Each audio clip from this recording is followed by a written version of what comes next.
Sensitivity is intelligence. With grace and skill, you have abundance. Welcome to the Psychic Hour.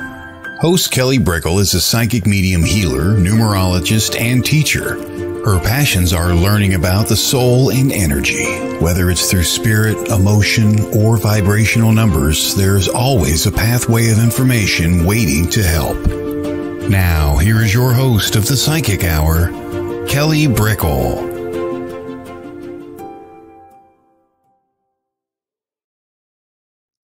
Hello, everybody, and welcome to the Psychic Hour. Happy Wednesday to everybody, and we have the wonderful Stephen Spur that we will be talking to in a little bit, asking him questions, asking him about his story. So if you want to ask some questions later on, we take questions towards the end of the show, so you can just drop them down or stay with us and be live and ask. And so, yes, gosh, last day of August. Yowza, last day of August. It's just, I blinked in August is done. I keep talking about it, but it's true. Welcome. The topic of the show today, because we always kind of just talk about a spiritual inspiration, spiritual consideration, is really having our individual gifts. And that can be said, sprinkled throughout all of life. We all have individual gifts, some that we're born with, some that we develop, some that are thrust upon us.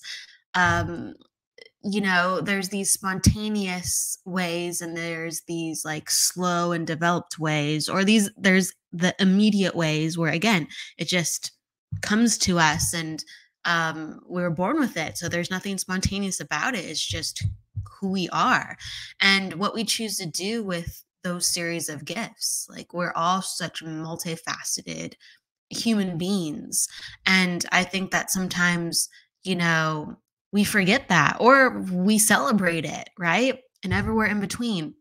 And it's kind of funny because if you think like of your hero in the world, whether it's like a sports star or an actor, or, a mother or father, just someone you can think of that you really look up to and admire.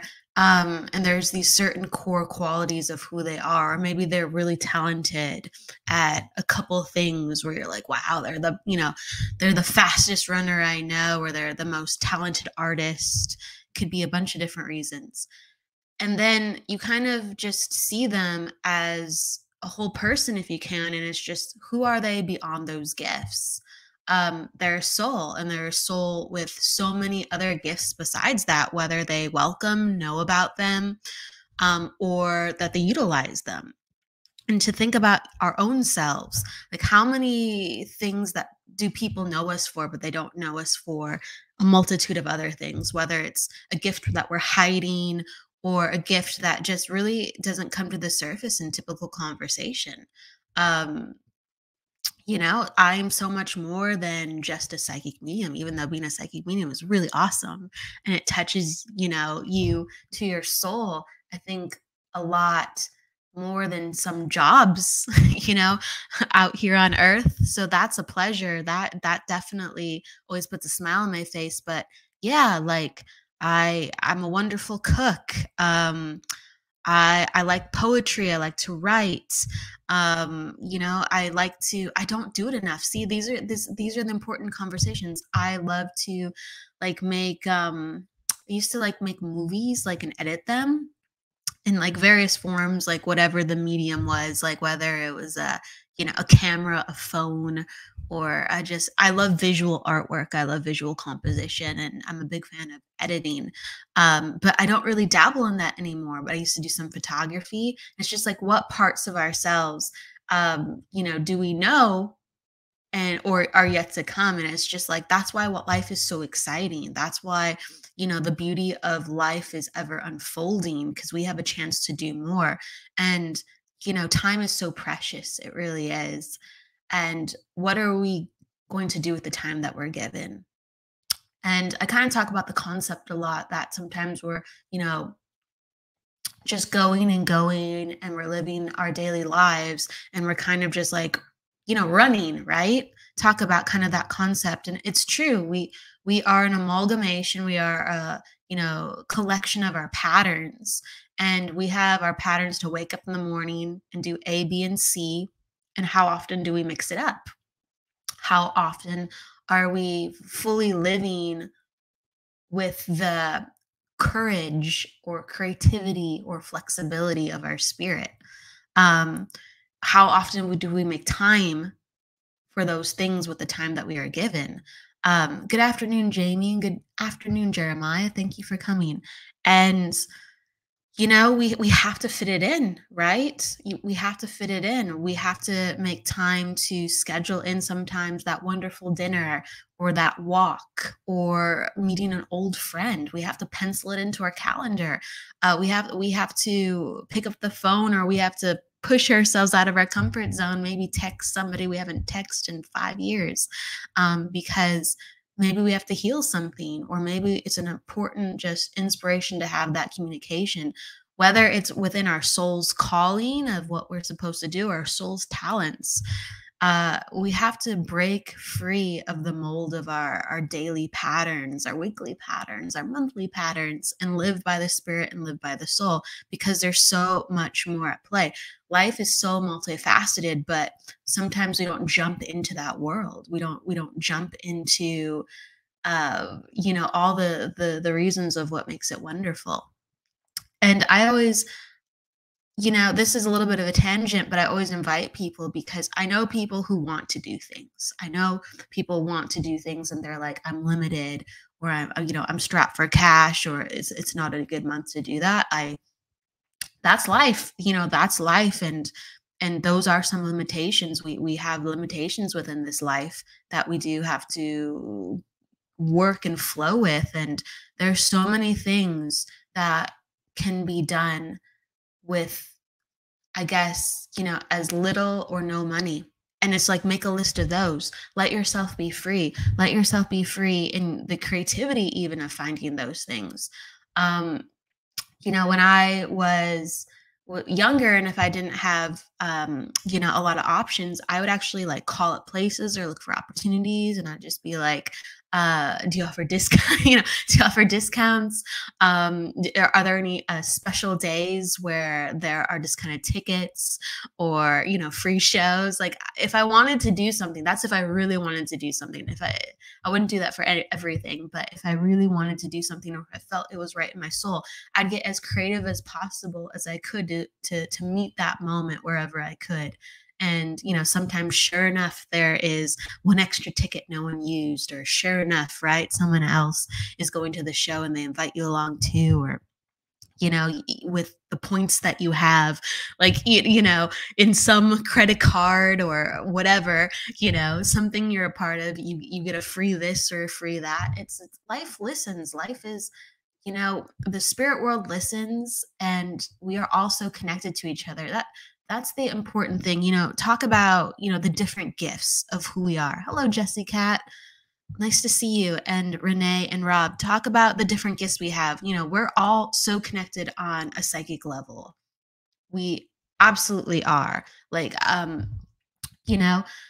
this is just a theory that I have, but I do think that since we're so connected on the psychic level with, our family, our friends, even people we are thousands of miles away from, um, there's almost like a hive mind kind of connection that can be at play. Not that we're, all connected, not making our own choices. We absolutely are. But there's somewhat centralized connection where we all influence each other, inspire ourselves, and we can pull from the same imaginational this realm of thoughts and feelings and considerations. And it's really powerful. And I think people who have very strong psychic gifts can really tap into how they are so connected with other people. And you can use that part of your gifts. And then there's other people who are really tapped into the spiritual realm, whether it's the angelic realm or sometimes the elemental realm, or with past loved ones. And everyone has various degrees of experiences of belief of how they connect to this, or just personal experience, right? And there's so many messages all around us, whether it's from our higher selves and our spirit encouraging the next person, smiling at someone on the streets, or being inspired to say something to another person that you just happen to see today, whether it's one word, one sentence. That is the soul rising up through the psychic connection and saying, hey, I want to smile at you today, or I just felt compelled to say this. And it could just be a simple compliment, like I'm saying, or just for people who have gifts where they're really in touch with spirit and they're inspired to help somebody, whether they feel somebody in the room, or they feel a grandmother or a father even coming forth to acknowledge that, smile at this person, or just say a word or a sentence. My, I guess, inspiration for this talk is just whatever your gifts are, right? Whether they're unfolding, he's been with you since birth, or they're coming from left and right, and you're like, I'm taking this how this happens, right? We're slowly developing.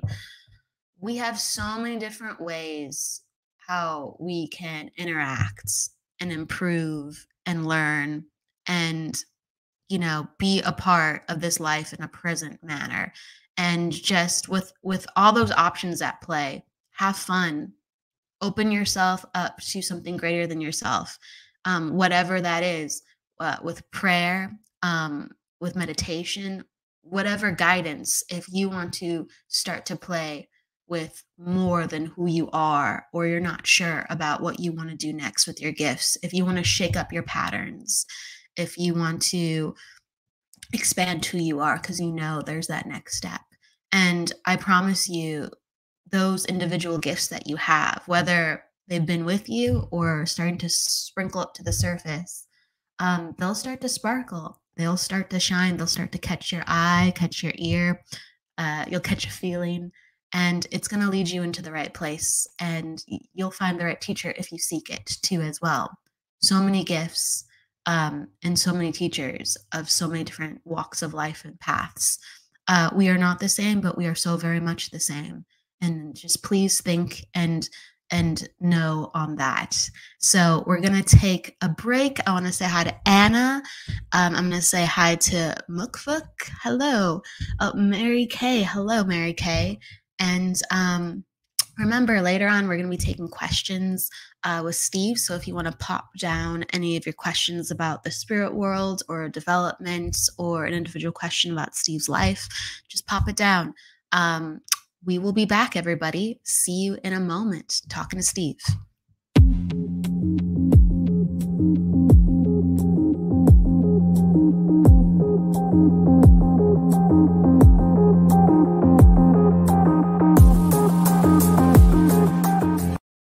If you're a fan of the paranormal world, then you'll love WLTK DB Talk Radio. Talk shows bringing you the latest on everything paranormal, cryptozoological.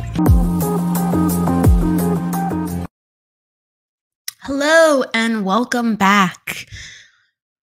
Welcome back to the show. We're going to bring Steve in. Hello, Steve. Hi, Kelly. How in the hell are you? I can only smile and laugh. I love it. I'm doing hella good. Thank you for asking me. How are you doing? Love your energy today. Thank you. I love your energy. You have me smiling with that. I've never had someone ask me it quite that way on the show, so I'm already loving it. It's a cowboy thing. I love it. It's like when my granddaughter said, "Why do we say howdy? Why do you say howdy to people, G-Paw?" So it's just a cowboy thing, I tell her. Well, let's say howdy to everybody listening, and I'm going to give you an intro so everybody knows from the start who you are a little bit. Steve Spur is the cowboy psychic hailing from the South state of Texas. He's a straight shooting, there you go, psychic medium with a down-to-earth approach and a knack for healing messages. Welcome again, Steve. I love it. Oh my gosh. So what I always go from like kind of the top, I shoot from the hip. What are you up to currently in your work, in your life? What has got your attention? Oh, if I was to tell somebody, I would say, don't worry about the outside factors that are going on in the world right now, the politics, all the problems, the world climate crisis, everything. Just kind of focus on yourself and what's within your 10-foot radius, and try to see how you're kind of acting. We're all kind of actors in this movie. I believe in reincarnation. I believe we have a soul group, and before we come down here, we're passing out scripts. We look at it, and we're playing our role that we're supposed to play to learn our life lessons. So I think if you just kind of pull yourself back together and just focus on what you want to do today and the next day, kind of to be here now, like that book, I think you're going to be right in focus. I believe everybody's on their path. You know, everyone always asks, you know, am I on my path? I think you are. You might be paused though. Okay. So the more that you're focused on what's going on now, I think it just lets you go down that path a lot easier. Absolutely. Do you feel like you're your own stuntman too? Besides, Oh, oh yeah. Oh yeah. Yeah. And I believe I believe in free will. The only things I think are set in stone are birthday. You're not born 1 second before your time. You don't die 1 second before your time. Those two things are set in stone at the goalpost. And then we have free will to go off script. And that's usually our ego that screws it up. Okay. I'm sure I wouldn't have had to learn these lessons if my ego would have just let it go and learn the lessons. And so I can learn unconditional love and forgiveness and things like that. But it's going to take me another couple of hundred lives. Uh, wait, so you're saying you haven't got the drift this life, you don't think? No. Your ego gets in the way. Okay. For So sure. I mean, I'd be a whole lot further down. Advice I would give to any 20-year-old now, I'm 62. I'd say pay it forward. Start paying it forward as soon as you kind of come to the fact that, oh shit, there really is a heaven. Okay. We really do reincarnate. This really does make a difference, you know? And now I just want to pay it forward is so far in advance that maybe I'm going to have an easier life next time. I always ask my guides, hey, when am I going to get a breather life? And there's this long pause, and I'm going, oh shit, this is it. This is my take a breath life, you know. So but they don't give you more than you can handle in this lifetime. Absolutely. What are some of I don't know if you were joking completely, but like you said, this is your take a breather life. So what has happened, Steve? Oh man, I'm going like so. My story. What I tell people. I was raised in the Methodist Church. I dropped out in high school. I was an atheist. Okay, I was a cowboy. Couldn't care less about people, horses and animals. The only things I cared about. Okay, working at the racetrack for 15 years with thoroughbreds and quarter horses. All right. Wow. When I was 33, I came back home for a summer to help my parents move out of their house. It was in Fort Worth, Texas. The temperature was like, 100 just regular, but up in the attic, it was like 120. I was covered in sweat. I'm giving stuff out of the attic to my dad. I passed out and had a heat stroke and fell out of the hole in the attic and let it on my head on the concrete. So he took me to the hospital. I was there for 3 days. It was a severe concussion, lost my memory, lost short-term memory, lost long-term memory, just everything. So slowly after they released me, I was getting all of my memories back. Well, after about 3 or 4 weeks, I started hearing voices and seeing spirit. Okay. And I thought all this stuff that I believe in now was just crap. Okay. I wouldn't have believed it. I love it when someone comes up to me and says, I think you're just full of shit. I'm going like, yeah, that's the way I was. Wait till it happens to you, brother. And Right. I mean, I started hearing voices. I started hearing music in the next room when there was no, from classical to country to classic rock. I'm going like, what in the hell is going on with me? This lasted for about 7 years. I thought I was a functioning schizophrenic. I would actually be waiting in the line at the grocery store and see a spirit behind somebody. And I'm just going like, wow, that's Wow. interesting. Okay. And I would hear voices and I would be waking up by voices at night. And so finally, when I didn't get married till I was 40, I was a long time bachelor. Had the racetrack. That's all I needed. When I met her before I proposed, I had to tell her about this thing that was going on with me because who wants to marry a schizophrenic, right? And she goes, "Oh no, that's a gift. I think you have a gift that Wow. God gave you." So the next week, she said, "Hey, there's a psychic fair in Dallas. Do you want to go?"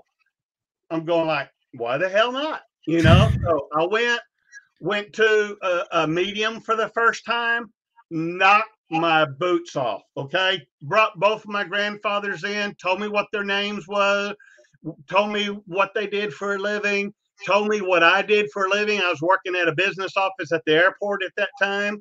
I mean, just blew my mind. And then he said, "You're also a medium. Did you have some type of accident or something?" I said, "I don't want to be a medium though. Okay. I want the voices to stop." So it wasn't long after that I got introduced to John Edward, and he had a TV show at the time. And I was going like, this guy's the greatest in the world. I don't believe he can talk to dead people though. I don't think anyone can. But that was the gift that I was given. So I went to I started going to some psychic medium circles to learn how to turn off the voices and how to turn it off because it was literally almost 24/7. I couldn't even sleep at night without someone, a spirit coming in and talking to me and keeping me up and things like that. So my whole goal was just to turn off the gift, turn off the skill that I had to talk to dead people because I couldn't see any use in it. I thought it was like a parlor trick. Who cares? So you can talk to dead people. What do they got to say? So, and it wasn't until I advanced and I'm kind of studying this subject pretty good that also I learned how to meditate and talk to my spirit guides because I want to know who the hell's running this show. Okay. And so I'm asking my spirit guides, why the hell is this happening to me? And they just put it real simple and real slow, like explain it to me like I'm a 5-year-old country cowboy. Let me explain it to you real slowly. If you were driving down the road and you saw a woman and a kid on the side of the road and their car was stuck in the mud, would you pull over and help them? I said, well, sure I would. Sure. I said, I'd help and hook them up and pull them out of the mud. And they said, why would you do that? I said, it's the right thing to do. And so they could get back on the road and go where they're supposed to go. And they said, exactly. That's what you're doing with me. That's what you can do with mediumship. People are stuck in the mud after someone has died and they're suffering from grief and pain and suffering. And you're going to help pull them out of the road so they can get on down the highway with their life. So I'm going like, well, shit, they got me. Okay.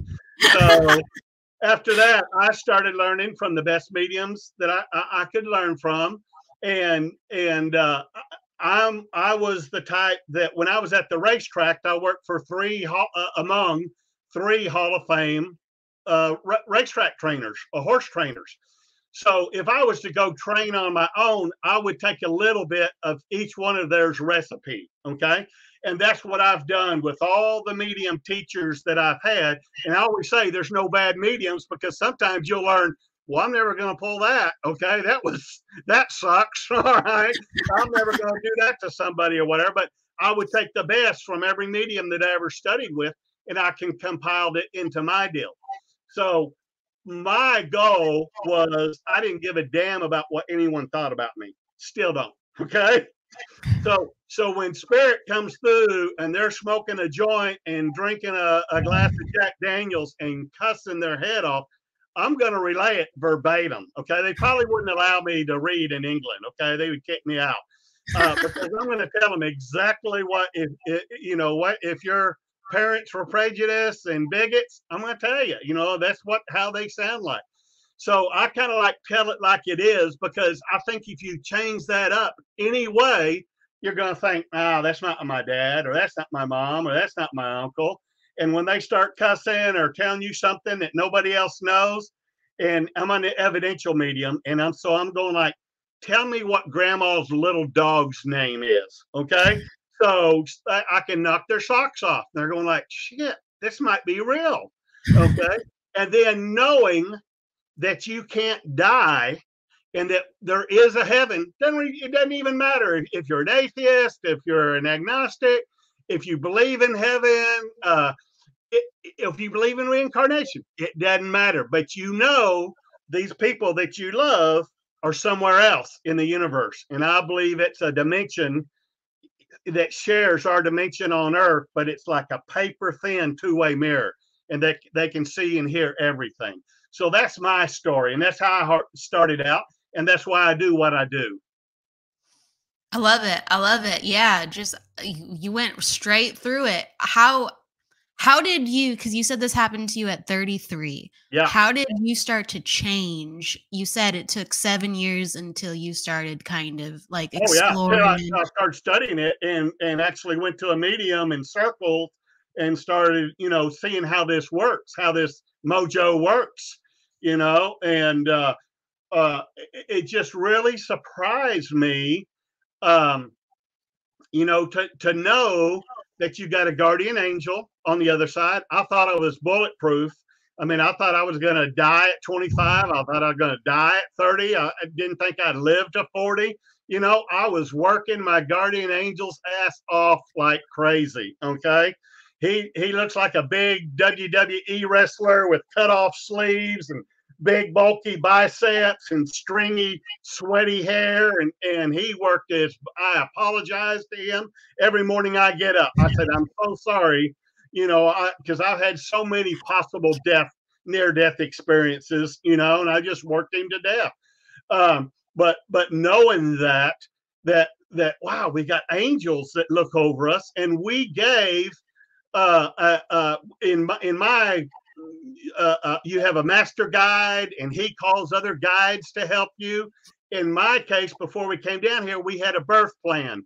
We had a plan that we wanted to experience these things that would evolve our soul. And basically, it's to learn the Buddha stuff, the Jesus stuff, unconditional love, forgiveness, patience, all the good things that you can think about.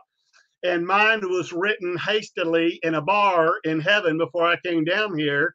And before I sobered up and saw what I signed up for, there you go. Okay. So everyone has a life plan before you come down here. You're allowed to go off track and off script, but that takes the long route, though, instead of taking the short. Some people sign up for the double loop roller coaster, and some just do the little mini roller coaster, that it's going to be a lot more fun. You're going to learn more stuff, and you don't have to worry about crapping your pants upside down in the roller coaster, So I think just knowing that and learning that you can't die if you wanted to, that you go on somewhere else. Now, you can't take your money with you. You can't take the trophies with you. So what are you going to take? Memories. Okay. And what kind of memories do you want? The fun memories, the ones where you were laughing, the ones that you spent with your loved ones that are the most precious to you. So that's why you want to pay it forward. That's why you want to help your friends and family out and have fun in this life. Absolutely. Absolutely. You got me curious though, because you have a love for horses and you worked so much with horses. What was your experience when this was just like blown open, right, for you when you were around 33? Of how did your relationship with horses change? How did your relationship and I always had it. So I always believed animals had souls. And I tell people, any animal that dreams, you watch your dog on the couch, running, running after a rabbit and moving his legs. The horses in the stalls that are laying down are galloping and whinnying and doing. So I knew animals had souls. Okay. And I wouldn't go to any place like heaven that wouldn't allow animals. All right. So Yeah. I know they're on the other side. But when I started, like after that accident, I could see people's auras, and I could see dogs' auras and horses' auras, and every animal, whether it's a little hamster or a little parakeet, they have a personality. They have an individual personality, and that is in your aura. That is part of your soul. Every soul's different, just like every person's iris is different. Everybody's fingerprint is different. Every people has a different frequency that they're attuned to. And I would just get the most. I mean, my horses started doing better because I started listening to them. And if they didn't want to be rubbed with the hard brush, I wouldn't rub them with the hard brush. Whatever they wanted, I'd make their day. And I started winning so much more money as far as winning purses, and I got a percentage of that. And I was going like, wow, what a great game, But eventually, I had a Hall of Fame trainer tell me, there's a key, Steve, to every horse that you're going to work with. It's your job to find that key. So when I started dealing with people, I was going like, wow, there's no difference, is there? Everybody has their own key, depending on however their intelligence and their personalities are. Everyone has a key, okay? And that has to do with what you brought down in your soul. A lot of people don't realize, even people in your own soul group of about 25, 30 people, might mean your parents, brothers and sisters, your best friends, certainly some of your favorite teachers that you had in high school and junior high and stuff that you remember. They all came into your life for a purpose, okay? It's to evolve your souls, to get you to thinking. Not everyone in the soul group, though, is on the same level, okay? You might be in college while I'm in second grade, Kelly, okay? So I hope to attain to your level and hope to learn that kind of love and stuff, but it's not necessarily so. So you just got to see people for what they are and say, hey, it's okay that they're not as advanced as you, or they're more advanced than you, okay? Yeah, there's so many overlapping schools, I think, too. Like, maybe I'm a preschooler at, I don't know, hearing spirit, but maybe I'm in college Exactly. at seeing spirit. Right, exactly. Everybody has a different, and I believe everybody's born psychic. Okay.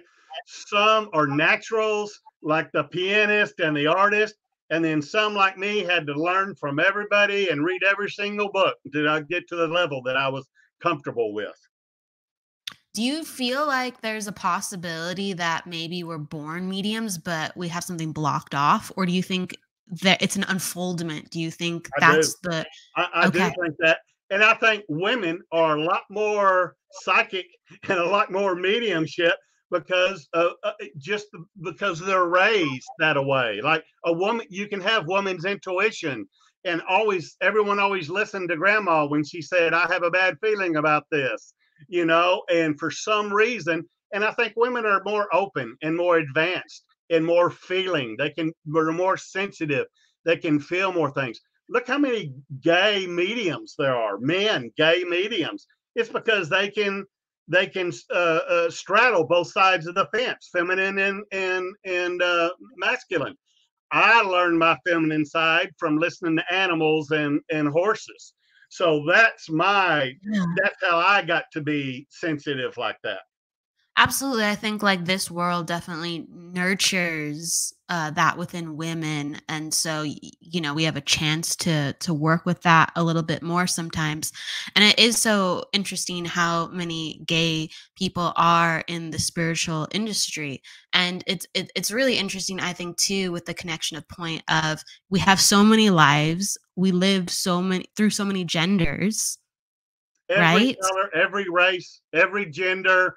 You've experienced everything, believe it or not. My wife's a past life regressionist.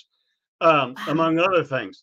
She was regressed 16 times. I was in 8 of those lives. I wasn't a male in all those lives. Okay. And sometimes we were clergy and sometimes we're religious. Everyone thinks they were someone famous. The 2 lives that I was regressed to, I was a no-name cowboy at about 15, 16 years old. So, and I know I've been a horse thief in at least 2 or 3 lives and been hung for it too. But I was a good horse thief till I got shot. Okay.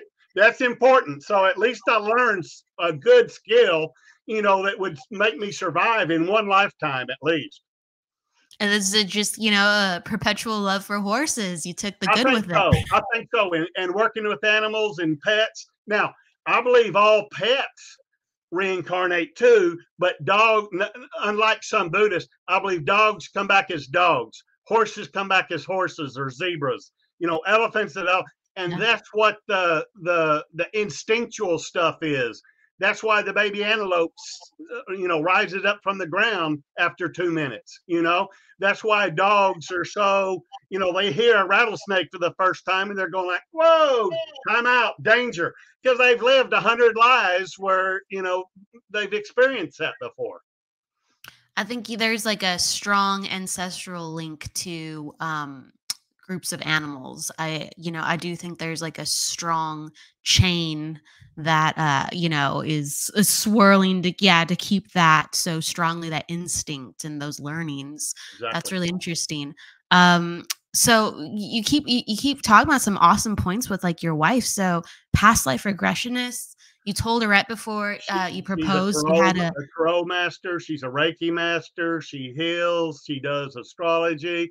So I really lucked out that she was so open-minded, because she was raised Baptist, that, no dancing, no, everything's a sin, Bible thumping Baptist type deal. So it doesn't matter. I try to tell my clients, it doesn't matter if you go to church. It doesn't matter if you believe in God. He believes in you. You're going to the other side regardless, and you're going to meet up with your loved ones. It's just how it works. Did you know that she did all these things when? Oh, no. She did. When I started studying mediumship, she started doing different things and reading about past lives. And she said, I don't want to come back. I don't want. Who the hell does? But we signed up for this because my personal belief is that if me and you live to be 100 years old, when we die, we'll get to heaven and we'll look at our watch and it will only seem like we've been gone 2 weeks. So everybody in our soul group, everyone's there. And after about a week, we're pretty bored in heaven. They're going like, let's go down again. Let's do it again. Okay. It's just like we're shooting a movie, basically. And so kids that have told me that have lived to 11 or 12 and they come through, they're saying, it was like 2 nights sleep. And then I'm back in heaven and I got to see everybody. Now, I may stay up in heaven and wait 3 weeks till everyone in the soul group shows back up and then come back down. I had one 20-year-old boy that I was bringing through for his girlfriend. And I'm saying, so are you going to wait for her? And then y'all are going to do this again? He goes, oh, hell no. I can get in at least 1 more life or 2 more lives before she crosses over and comes to heaven again. So he knows what it's about. It's about playing in the game, getting in the game and playing it so you can learn the skills and you can evolve your soul. Do you believe that the spirit is possible to like bilocate? So a part of us could be in heaven and a part of us could be here. I think we're in heaven right now. Okay, I got you. I think probably over 60% of our higher self, our soul is in heaven right now. And we're down here with about 20% of our energy playing this role. And every night we go to sleep, we hook back up with our higher self. We talk to our spirit guides. We talk to all the people above them. Am I doing this right? How are we playing this out? I also believe that there might be another Kelly Brickle somewhere else in the earth, and you're a man in Russia right now in a bunker making decisions for the military. It doesn't matter. I believe that I have another persona as a Buddhist monk in Thailand right now, because under regression, I named the temple that he was in and the city in Thailand. And I'm a cowboy. I don't know anything about Thailand or temples and the name of the temples and the street that it was on. And as soon as I came out and she told me that, I said, bullshit. Went on the internet. Oh my God, there's a city named that in Thailand. Oh my God, there's a temple named that in Thailand. Oh my God, there's a street in front of that temple that was. So I'm going like, shit. I hope I'm having a better life there than I am right here. Okay. Yeah, no, it's just like, yeah, the interconnectedness and the way that the realities overlap or are connected. It's just, is it a matter of space, time, or both? You Yeah. right? And I think sometimes some of your dreams are actually past lives. I collect crystals. I have one crystal that I put by my bed, and I swear to God, it would show me a past life every night in Technicolor, in 4K. It would just blow my mind. I had to move it back into my office because I couldn't get any sleep. I was just seeing so many past lives. I think that when we dream, sometimes we see a past life or a possibility that maybe there are other realities in this world right now, and we're dreaming about another realistic thing that's happening somewhere else in space and time while we're dreaming. I dream the weirdest stuff. Like, I'm kind of concerned. And it's not about living a perfect life. I used to say, hey, if I pay it forward so far in my next life, I'm going to be the Super Bowl winning quarterback for the Dallas Cowboys. And then I thought, how selfish is that? If I'm just that Buddhist monk in a temple in the east, and I have at least a bowl of rice every day, and can work on myself and being the best version of myself that I can, and learn how to meditate and try to get to nirvana, I'm going like, hey, that's something to shoot for. Okay. Yeah, it's just like, I think the whole thing is, if you can get out of the village and spread it, right?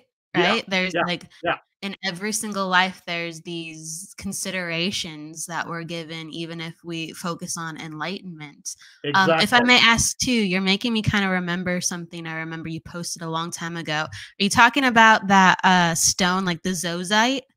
Yeah. Yeah. Yeah. Yeah. That green and red stone. Yeah. Yeah. That's a really nice stone. Yeah. Just a good hunk of rubies in and there. I tell people, and it's just, when I go in to a rock store that has crystals and minerals and stuff like that, it just blows my mind. It makes me feel so good. It's like drinking 3 Mountain Dews. Okay. I mean, I am wired when I go in there. And when I pick out a crystal, the crystal actually picks me out. I'll pick one up and it'll be like an Energizer battery. And I'm going like, oh shit, I'm going to put this on the edge right here and come back to it. And I'll practice touching some more. And when I come back to it, I'm going like, this is the one. And this is how you meet one of your soulmates too. Okay. I met PJ when I was 40 on an online dating deal. Turns out we were in the same city, lived in the same city 3 or 4 times. Wow. Lived on the same block when we were in elementary school.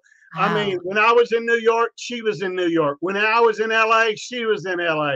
I love independent movies. When I was living in Fort Worth, she was going to Dallas and going to the Angelica and saw the same movie. So I could have run into her at any given time along my timeline, but it just happened when I was 40.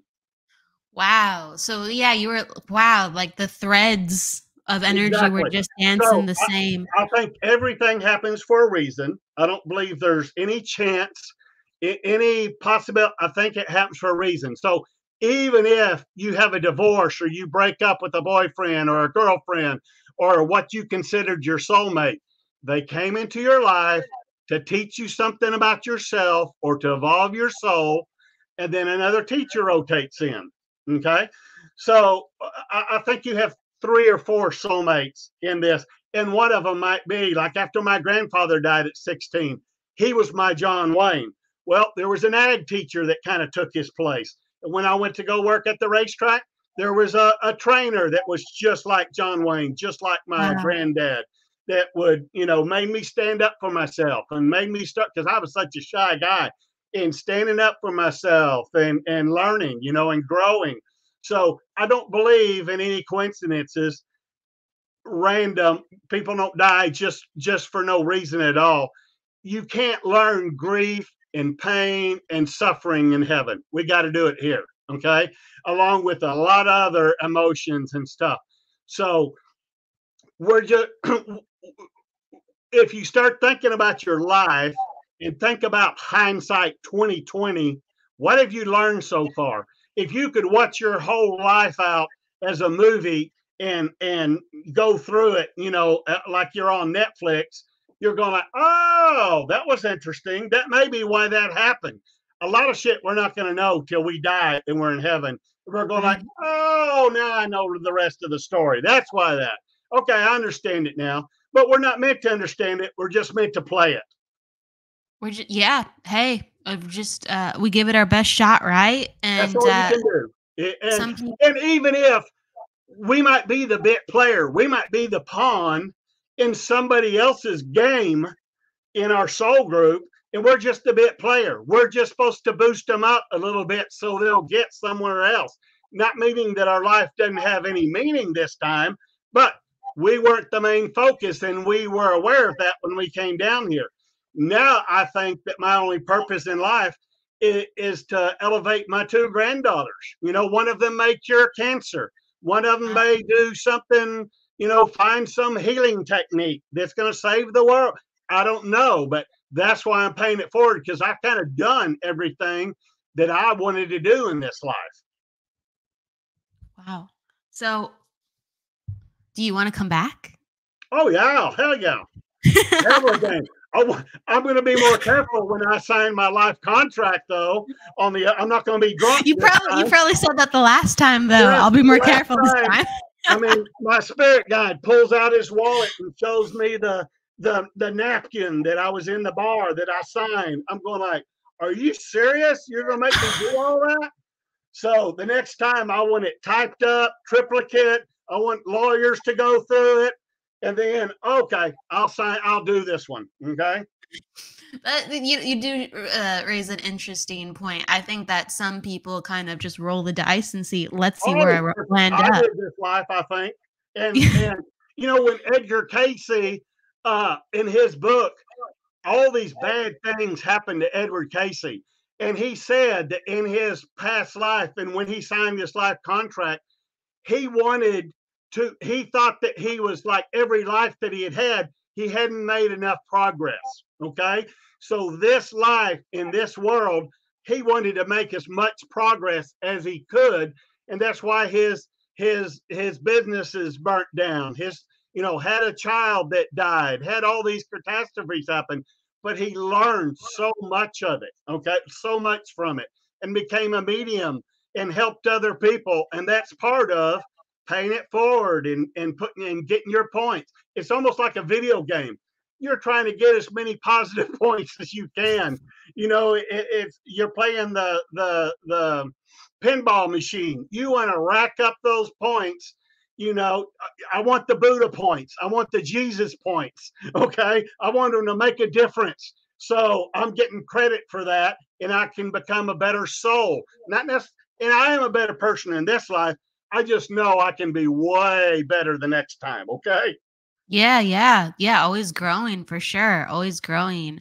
And, just to be compassionate with ourselves, like, because of that. I think, like, there's a lot of people go, oh, that's a good person, that's a bad person. And sometimes when you look at a good person, you're like, that, if you really want to talk about it, that person, to get to that point, they've done a lot of stuff.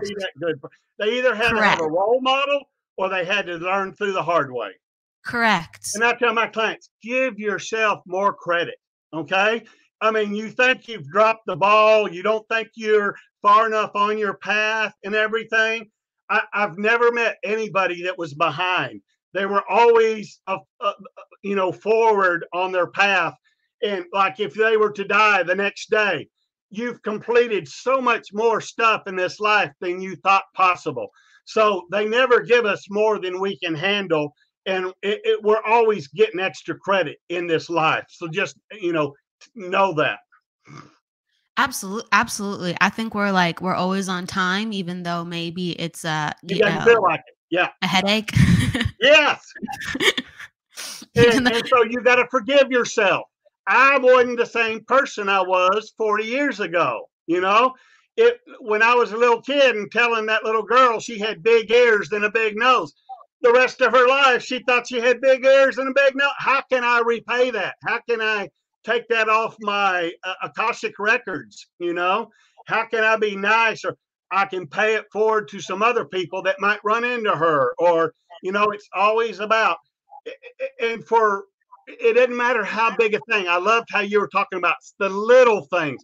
Me opening the door for a little old lady at the grocery store is equivalent to Bill Gates donating $50 million for AIDS research. Okay. I mean, on the soul level, it's the simple stuff. It's the little stuff that are really racking up the points and putting you ahead, and made that person feel good, or saying something nice to somebody, or posting a picture of a flower on Facebook that made somebody's day. You don't know what it is, but just keep trying. Keep going at it. And just touching base really quick, some people are asking some questions. Sure, we're gonna start with our questions in a moment. And for everybody asking, so we're doing questions. We're not doing readings today. We have a reading show on Friday. We're doing questions. And so pop down your question and we'll take them as we come, okay? Questions like, Steve's life or psychic mediumship experiences, or something that's gone through in your life where you'd want some clarity of a perspective, right?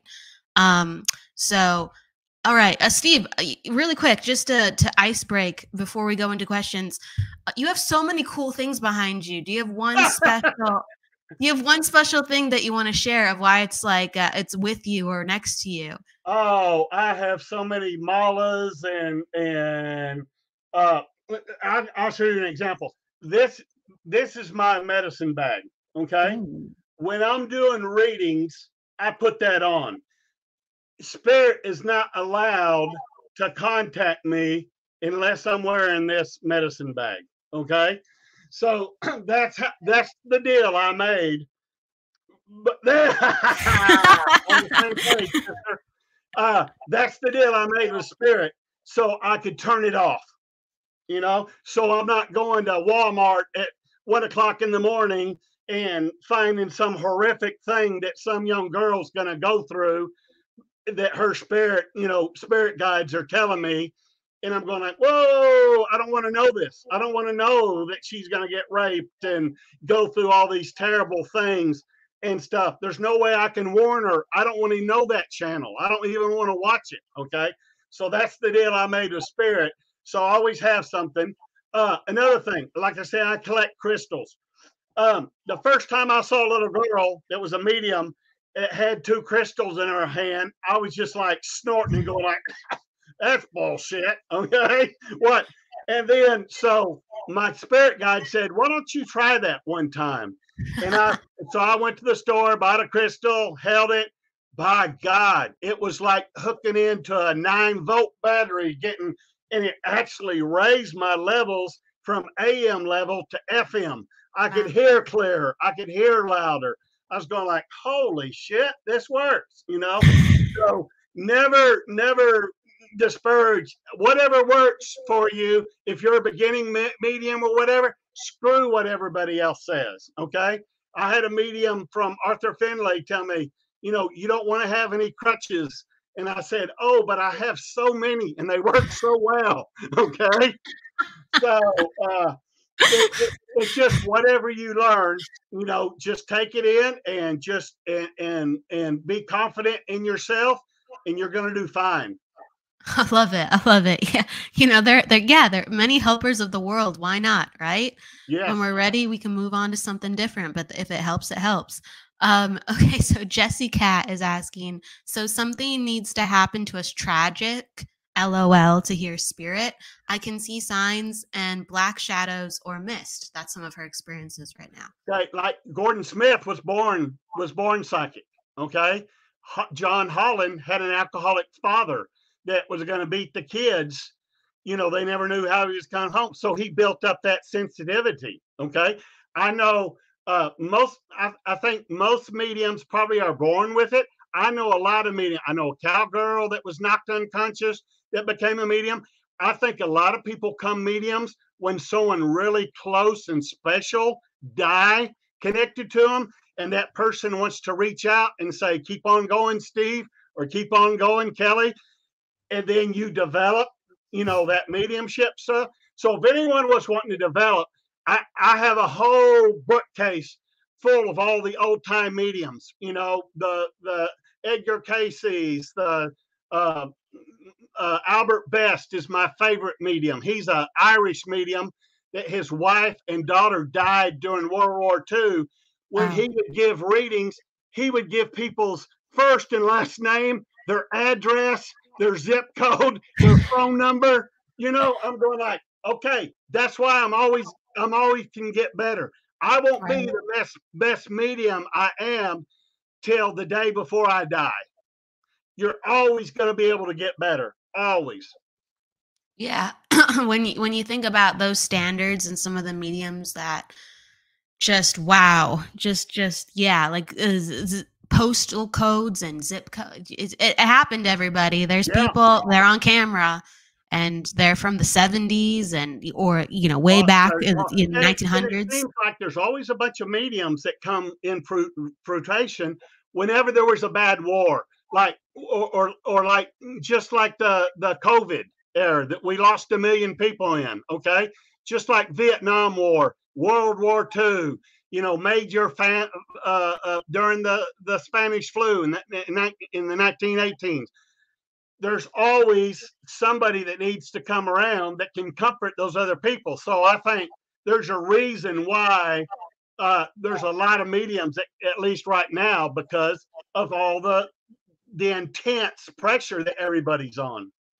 Yeah, the world is becoming I think the world has always been chaotic, but the world is becoming more chaotic and you need more people to really rise up and have some stability within that. And I do think when things are chaotic enough, or let's say tragic enough, it goes, your consciousness goes, is there something beyond this? There has to be. And then you go, oh, I've never looked there before. And then you're like, oh, okay. Why should I continue on this path? Why should I continue?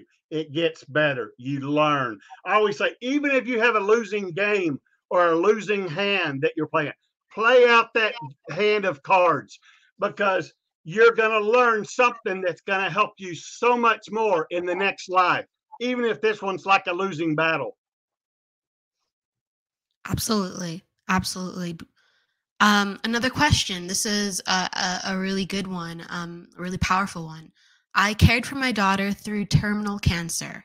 Since she passed, I have seen her while awake. I've heard her. I feel her touch me. How do I make sense of what has and is happening? I think that the easiest way to communicate with your loved ones without a medium, asking them for signs, people seeing types of birds, people hearing songs on the radio, people seeing feathers or pennies, anything that you can equate. And I always go, if that's you, show me that sign again. I have a grandfather that shows me blue jays and blue jay feathers. I have about 80 blue jay feathers. Sometimes they're on my front mat when I open the door. One time I bought a used book at a bookstore and came home, opened it up, and a blue jay feather dropped out. I mean, when there's a will, there's a way, and your loved one will show you that. It's just, and the only reason she's making contact is not that she's in trouble or anything. I made it. They accepted me in heaven, and everyone does. There's no hell. But I made it. I'm fine. I'm happy. I'm well. My body's, the way it's supposed to be. Everything's copacetic. I just want you to know, keep carrying on. I have so many spirits that tell me, quit praying for me. I'm in paradise. I'm praying for you to get over your grief. Okay. Absolutely. Absolutely. She also says that her daughter sends her Blue Jays, like you mentioned, too. Can't make this shit up, can you? No, you can't. No, you can't. She said she told me through a medium she would send me something blue, and she's been sending her Blue Jays. So that's So every seriously. time you turn on Facebook or you turn on the TV or you walk into a restaurant and there's a painting that has a Blue Jay on it, or you see one in your yard, that's not necessarily her making Blue Jays jump through hoops to show you. It's her getting your attention to say, hey, turn right. And it's like the Jedi mind trick, okay? And you look right and you see the Blue Jay. That's what she's doing. It's saying, go look outside right now. Go. They'll hold you up in the car till your sign song comes in. Mine's Journey, Don't Stop Believing. I've heard it as a buck out song on a bull riding event at a rodeo. I've seen it as a baseball player walk up song to the batting, to the home plate. I've heard it in commercials on rock stations. I heard it in movies as movie clips at 3 o'clock in the morning. I'm going like, oh my God, what are the odds? It's 1,000,000 to 1, but hey, they can do it. They can perform miracles. They can, and it's like some people come into our lives where we're the student and they're the teacher, or vice versa. And I just feel like your daughter is still teaching you things, and she's Exactly. And I always tell people, so I went back to college at 30, got a degree in journalism, won some awards, sold a lot of horse magazines and great articles. Knowing what I do now after my accident, I don't know if I've had an original thought in my life. Your loved ones, your angels, your guides are continually giving us good ideas. And I'll get a good idea all of a sudden standing up and I'm going like, wow, what a great idea. I've got to write that down. I'm going like, where did that come from? That is so far above my pay grade. They're just, no, it's divine. It's divine. So I think it's all, they're opening one door and shutting another one to keep us going on our path. So if we'll just pay attention and go ahead and use that good idea that they gave you. And now I don't know. I don't have to know everything. They're going to give it to us. You just waiting and receiving. Um, it's profound, simple but profound. I want to go all into it. So someone's commenting on, hi, I was sleeping early one morning a few months ago, and right beside me, a little girl said, Nanny. I woke up and I looked. No one was there. I don't have a granddaughter that I know of. What could it have been? A past life or a spirit that was connected to you some way, and that you were Nanny. One of my first encounters before I went to a medium was I had a little Chinese guy with a hood that looked like Obi-Wan Kenobi. I was having a great sex dream in my head. And the guy said, Steve, you failed the test, just as right as that. I woke up out of bed, saw that little man, figured he was an alien or something, grabbed my 357 on the Chester drawers. I'm going room by room saying, you better come out, you little son of a bitch, because I'm going to shoot your ass. Going outside, true story. It's in my book, Unforeseen. If you want to go to Amazon and read everything that ever happened to me. And then we go, who the hell was this? This was the spirit guide. Okay. I screwed up in a dream. Sometimes dreams are practical experiences that we can learn from. Okay. I screwed that one up. All right. So whether they're standing beside you or they jump into a dream. Okay, I love it. I love that perspective that, it's not as obvious as this life. It's a message from some place not as obvious as I have a granddaughter, I have a father, exactly. Right? Who is it could have been a child that somebody else lost. Okay, somebody else in the family. Spirits continue to grow. If you have a stillborn child or a baby dies, they still grow in heaven. Their soul still continues to educate and grow and stuff like that. I find too that if there hasn't been like repeated history in a house of, let's say, seeing something, that random connection is connected to the family, because spirit connection is connected through our hearts, and there's a reason they're coming in, because they're directly connected to us in some way we don't know about, whether right from a previous lifetime or current, or right, Right. we're like, oh, I It never could know be mom had a energy, miscarriage. energy from a previous life. Energy. Maybe I was a Yeah. Native American here in Waxahachie, Texas, that died on this place where my house is now. And that's why it felt so right to buy this house. Don't know. Don't know. We gotta listen, Yeah, right? Takes a exactly. lifetime to know sometimes. Um, let's see. Jessica is also asking, what are great books or the best books you know of for Reiki, or even books in general that you really recommend? Because you said you have a whole bookshelf of them. Yeah, I forget her name now. It's the Healing Touch lady, Oh, Eileen. It's the biggest author of the Healing Touch lady. I think every Reiki book is going to be fine. After all the Reiki training, I'm a master Reiki. I'm a master Reiki teacher too, but I still like to go and touch and do the old, like you see the rip off preachers, you know, touch somebody and let spirit heal them. Okay, um, any type of healing, the Aboriginal healing from Australia that they use, and they touch and help and heal, and even cancer patients and stuff like that. But I believe in that you can send. There's a Adam, the Canadian healer, that pictures little Pac-Men eating the cancers away in the body and healing people that away. So there's tremendous amount. Anything that relates to healing, look up, read, go on YouTube and try to get as much information as you can. absolutely. Maybe Eileen Brennan? No, I don't remember. Brennan What you? Brennan is her last name, I believe. Yeah, I'm trying to remember her last name. There's a book too called Hands of Light, and it's by Yes, that's Barbara it. Brennan. That's it. Okay. That's it. Love that book. Love that I just feel after all my Reiki training and everything, I just felt connected to that because I can see and feel the light coming out of my hand. When I'm checking you out, like your body, if you're laying on a board and I'm scanning your body, my hands literally shake like that. Okay. And because I'm feeling that energy just kind of go through my hands. So and I don't know. There's the old timers used to talk about um, the trembling man or the trembling hands or whatever, and that's what's happening to them literally.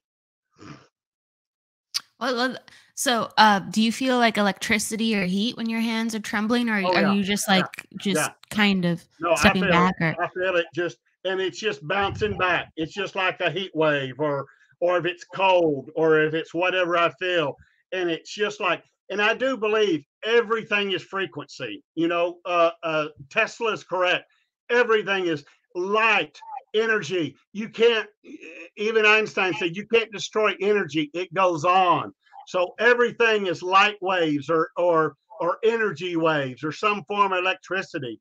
So, and I think someday it's going to be like Star Trek, where the guys take the little thing and swipe it over your body and it heals whatever's wrong with you. it's just, yeah, I can I can only imagine. Honestly, I can only imagine. Um, I really like that book that you recommended because it's like so thick. Yeah, She has two different books and they're both really thick. And when you open it up, it kind of like humbles you because you go, "Wow, there's so much." And I really think that's the perspective of being a healer, because it's just like there's so much to be taught, and it's never ending, and it can't be never. all fit in And that it's book. funny how many nurses like that are working at the hospital know Reiki and know healing techniques now, but they don't bring it out. But when they're alone with their patient, they're sending them healing thoughts and healing energy. It's just dive in, and you'd be surprised who else is doing it too. Let me tell you. And Steve will tell you too. All right, so I want to give you some comments too that people were mentioning. Diane says Steve's the true, authentic, tell it like it is path to our loved ones and spirit group. So she gives you a shout out. And oh, come on, mouse. My mouse is acting funny. And there was another one too. Where is it? Someone just had a reading with you too, and they were praising you. I'm trying to find it. I love recommendations. I always like the boxer. I'm a big boxing fan, and I used to be a boxer myself. Oh, wow. Holyfield used to say, he's the real deal. And that's what I like to say, no bullshit. I'm the real deal. I'm just going to tell you like it is. I love it when a wife that believes in what I'm doing pulls her husband in on the Zoom that I'm doing. And then all of a sudden his relatives jump through and he's just shocked. And he's getting, great evidential information after another. And you could tell he's affected by it. And I always pause and say, this shit might be real. And I love converting people. I've read for politicians, for police officers, for doctors, every walk of life in the world. And you'd say, why are you coming to a medium? They're so well educated, but they're going like, I got to know. I know there's more out there. Okay. And then it just knocks their socks off. And then I go, that's another one right there. Okay? I'm taking them one soul at a time. That one was worth 10 points. The next one was a 10,000 pointer. Okay. All of them make a difference in the world and raising the consciousness of the world. Woo-wee, look alive, right? So I found that comment too. I want you to hear it. Renee says, this is wonderful. Renee and Rob say, this is wonderful. I had a reading with Steve Sunday. Glad to hear another psychic medium today. Can't wait to listen. So that was earlier, but I wanted to come full circle because I love reading those comments. I love patting people on the back. I read for another medium not long ago, and her mom's side didn't come through, but the person she least wanted to hear from came through in spades. Okay. I think there's horses for different racetracks. One might be a mud runner. One might be a turf horse. One might be a dirt horse. There's mediums for different frequencies. So like I have some mediums that I would go to hear from my dad and my dad's side of the family, because that's the FM dial they can connect to. Other mediums I would go because they bring everyone through on my grandmother's side, on my mom's side. So it just because, I've gone to a million mediums, they're all going to bring through and have a different connection that you can hear from. So I tell people, my students that I used to teach, when you would go to a circle or go listen to as many mediums as you can, because you're going to learn something from them, or you're going to get some different information that you would have been. It's because of all of my life experiences. I lived in LA, New York, Kentucky, Arkansas, Chicago, Dallas. I've seen every movie and every TV show between 1965 and now. I know all the music during that generation. I've experienced so much. I used to have a boss's wife that said at the racetrack, I was a master. I was a jack of all trades, but a master of none. Well, now I'm a master. Okay. And it's because of I have dabbled in a little of everything that I have the information. So if your loved one drank Coors Light and smoked Camel cigarettes, they're going to show me that because I was a bartender in college. Okay. Yeah. I'm going to know what brand of beer or soda pop or cigarettes or what kind of soap they use. Irish Spring or Dove or Dial or whatever, because of all those experiences you've had in your life. So that's why the spirit is looking that stuff up in the Akashic records and go, okay, we're going to recommend that she find him on the internet because he's going to get most of the shit that I want to say. But that doesn't mean other mediums can't do just as well. Absolutely. I think you said that you have a lot more like flexibility and mastery Where did you find yourself going as you were like developing? Like for some reason, I get a lot of dads and grandmas. I'm really good at picking up a dad and a grandma. Exactly. You know what I mean? Where did you I always find? go, and I really, to put the weight on your loved ones, okay? It's them that have all the energy, okay? So like the second time, if you come to me a year from now and I do another reading for you, your loved ones are going to be a little bit better because they're going to have more experience and they're going to have a higher energy rate, and they're going to be able to flex with the frequency even better. So it doesn't matter. Sometimes I'm getting all the mom side of the family. Sometimes it's the dad. It's just because if that's their first time, that's the only energy that they've experienced with. So you learn stuff in heaven, just like you're going to college in heaven right now. Okay. Right. You're learning new skills and new ways to communicate. Okay. It's kind of like Patrick Swayze in Ghost, how he moves that penny up the wall. You just don't learn that right away. You got to practice. Okay. So, and then the more, if you don't, when you call a medium, be open to anything. You don't have to hear your grandpa's bird dog's name to know that it's real. Be open to anything that he tells you, so you can say, oh, this really is him.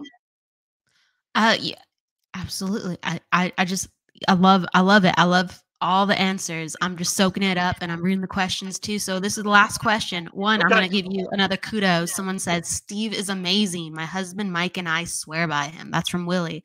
And Kevin asks, I'm a natural healer. Source sends the energy through. Love heals. Everyone can heal by just sending high vibrational love. Steve, do you use your stones and crystals to program and store energies? Great conversation today. Thank you both. I literally use all my crystals as a battery, okay?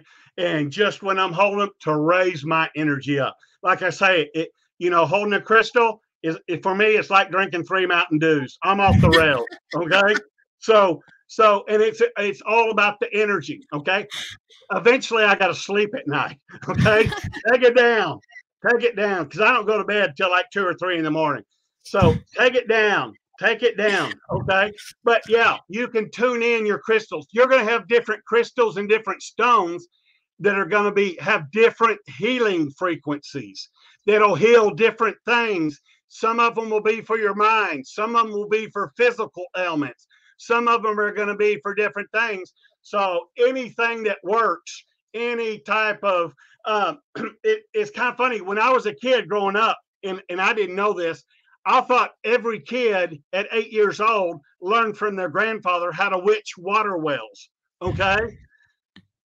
My grandfather's father did it for a living in the panhandle of Texas and New Mexico, divining water wells and oil wells for money. My grandmother, that had 10 brothers and sisters, raised in Arkansas, brother and father did it for a living in Arkansas. Had no idea. I thought every kid knew how to go out in the front yard and find out which sprinkler was the one that wasn't working by using the divining rod that they cut out of the peach tree or the willow tree. Okay. I just thought that was common knowledge. So I know that's in everybody's bloodstream. I think the older, I tell everyone, look at your family tree.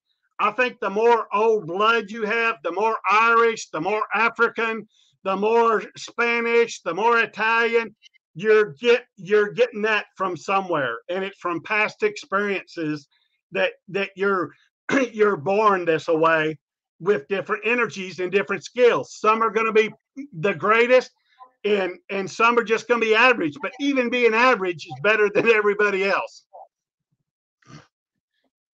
There's so much that our ancestors, can give us perspective on. And, Kevin too, Steve earlier pulled out some crystals. He was talking about them and how he uses them. So you can kind of scroll back to, he was talking about those that you pulled out a quartz, right? Too? This my most powerful crystal is a little one. It's a Guerrero amethyst. Oh, nice. It's a little purple that has multiple other little crystals growing on it. They're kind of expensive because the mine shut down in Mexico. Okay, Hierro, Mexico. The cartel owns it now. So they're kind of hard to get, but you'll find them. There's still plenty around. One more thing I tell people. So instead of just praying to God, ask your angels, ask your spirit guides, ask your loved ones for help. I ask them if I'm running late for a doctor's appointment and I need a parking place, for God's sakes. I'll say, hey guys, I need some help. Give me some help, okay? And as soon as I get there, there's a car pulling out in front of the front door, and I get that parking place, and I said, oh, thank you so much. It may not have meant a whole lot, but it was, you got to ask. You got to ask for the help, whether it's healing or you're asking for a good grade on your, thank God for the guides that got me through high school, besides my cheating skills. They helped me get through every class, You got to ask them, though, to receive help. Heck yeah. I remember in high school, just like, small things that just to go on off of what Steve is mentioning. For some, I have no idea why, but when I was in high school, I'd constantly lose my pens and pencils. I don't know why. And so going to a class, just walking, I would say, hey, like, Spirit, can you like just show me a pen or pencil on the floor? And there would always be one random pen or pencil on the floor that I would pick up, and I would take it with me and I would use it as I needed. Exactly. And that's the way in everything in our life that hopefully that you're going to attain, and the information or the skill or the healing, whatever, just ask, and they're going to be there for you. Just ask, and they'll show you the stones along the way. Yeah, I love all the stones that you've been bringing up, Steve. I have just one that is sitting actually in my lap too. I just have a citrine, and then I'm not even touching it, but some selenite. So excellent. I'm a big fan. I love talking about stones, and you pulled out, a type of amethyst I've never seen before. So I love it. Thank you again, Kevin and Steve. Before we go, is there just you sprouting out wisdom all the full time, but is there something just, I guess, that is on your mind that you want to make sure that you say before you leave, whether it's something small or insightful? Thank you for doing this. So, like I'm always that person that when I first figured out that these are dead people talking to me, that I found John Edwards scanning through 250 cable channels at 3:00 in the morning, and then I started watching this show, and I bought his book, and I went to the psychic fair. If you just reach that one person by doing this telecast, this channel right here, you don't know where that information, how it bounces from one person to another, okay? How it gets to the right place at the right time. I don't believe in accidents. Everything happens for a reason. Just try to educate yourself on why it may have happened. Why did I lose my child? Why did this happen to me? Why didn't I get that job? Why did I get fired at this time? Whatever it is, there's going to be a reason, and there's always going to be a blessing, or someone's turning your page so you can learn something else out in your life. Okay. One time, just a real short story. I was in Florida, and I was going to see all the different mediums from at one of the big conferences, and I was sitting in with like 60 people, and Spirit kept on making me looking at this lady and saying, she's not going to need a reading, but a friend of hers is going to need a reading really bad. It's really, really serious. So after that class, I went up to her and I said, listen, I'm not hitting on you. There's my wife right there. Okay. Here's my business card. I'm signing it. You're not going to need the reading, but someone in 6 months is going to be in dire need of a reading. And I gave her my business card. 3 months later, she wrote me and said, no one's come forward. No one's come forward. I don't know what you're talking about. So I tapped in. It's still for you. It's still going to happen. 3 months later, the girl whose father died across the street from them, they went over there to help her move, and she was talking about, I saw this thing about angels and people going to heaven and a medium like named John Edward. I wonder if that stuff's really true. So the girl pulled my card out, gave it to her. She called me up. I gave her a free hour reading. One Wow. of the best, most incredible John Edward type readings ever given. And bam, bam, bam, for a straight hour, just evidential information after another.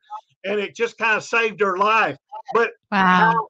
but he hadn't even died before my guides told me to give my card to that woman.